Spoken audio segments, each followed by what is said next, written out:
Hey everybody, it's Master Gallengeist here, bringing you my review for Steve Rogers' Captain America issue 13. And I didn't really have that much problems with this issue. It's just, again, with the whole flashbacks, we do get some good movement on the present day. Not as much as I would have liked, but still in a more positive direction. So with the flashbacks, this was mainly centered on the ill-fated missile that was going to be going to New York. And at this time around, we see that Steve learns too late to actually implement the Hydra kind of contingencies that his team was going to hit Baron Zemo. And he gets there too late. Helmut is about to try and shoot Bucky, but he's like trying to get him out of it. He's like, listen, we don't have to kill him. It's like, past that time. That's, of course, when his father, Baron Zemo, sets the rocket in motion. Bucky fights with him, and Baron Zemo is the one that is caught on the rocket and shot out instead of Bucky and Steve. So I'm wondering how that's going to be changed in these flashbacks, because it's usually Bucky and Steve that are like on the rocket and stop it from getting to New York, and that's where they get frozen and everything. So that's kind of timeline-wise is kind of murky and kind of weird, so we'll have to see what goes with that.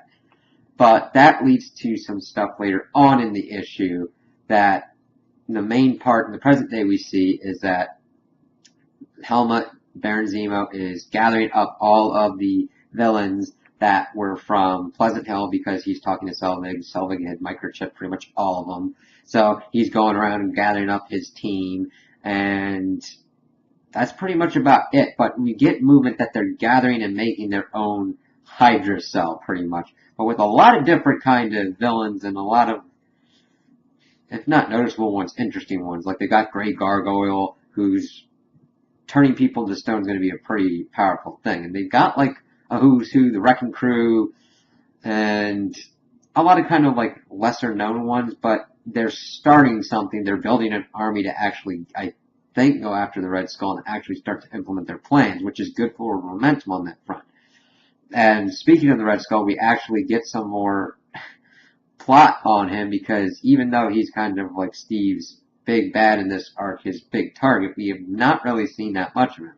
And we see him continuing to try and pretty much put S.H.I.E.L.D. in the optimal place for him to take him out, finding a bunker full of what I'm assuming is nuclear weapons, or if not nuclear weapons, some kind of weapons of mass destruction that he can use effectively against S.H.I.E.L.D., either use as himself or have them get themselves entangled in an operation to try and retrieve them that'll be to their detriment.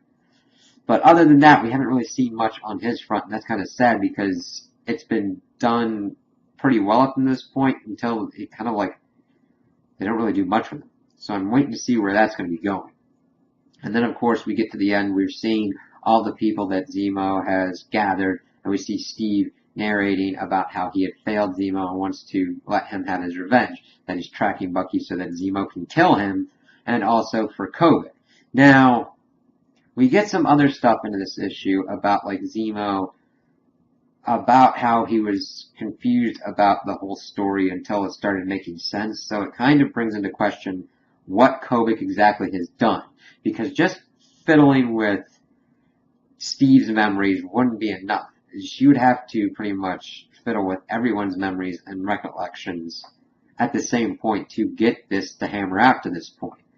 So we'll have to see what happens with Kobik, because she's the big unknown at this point, because she's got the power to do this, but what are her goals? Granted, she has aligned herself somewhat with the Red Skull, because he's shown himself to be kind of a father figure to her.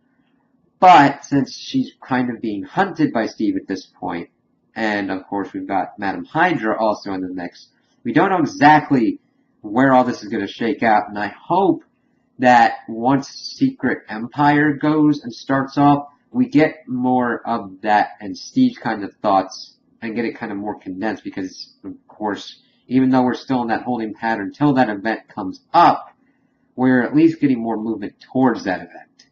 And on the art front, it's not up to the quality that it usually is. It's not the worst art that I've seen, but there's some weird kind of poses that people look at, weird kind of like facial expressions. I just think that it would have better to have taken more time, because they are pumping these issues out, I think, to get to a point where a Secret Empire doesn't seem like it popped up out of nowhere and these comics are behind.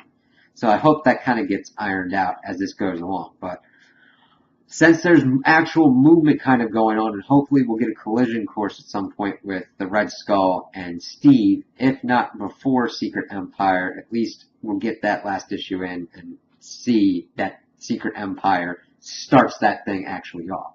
So those are my opinions on the issue. Tell me what you guys think in the comments below. If you liked it, if you didn't like it, if you agree with me, if you disagree with me. Also like and subscribe, and I hope you have a good day.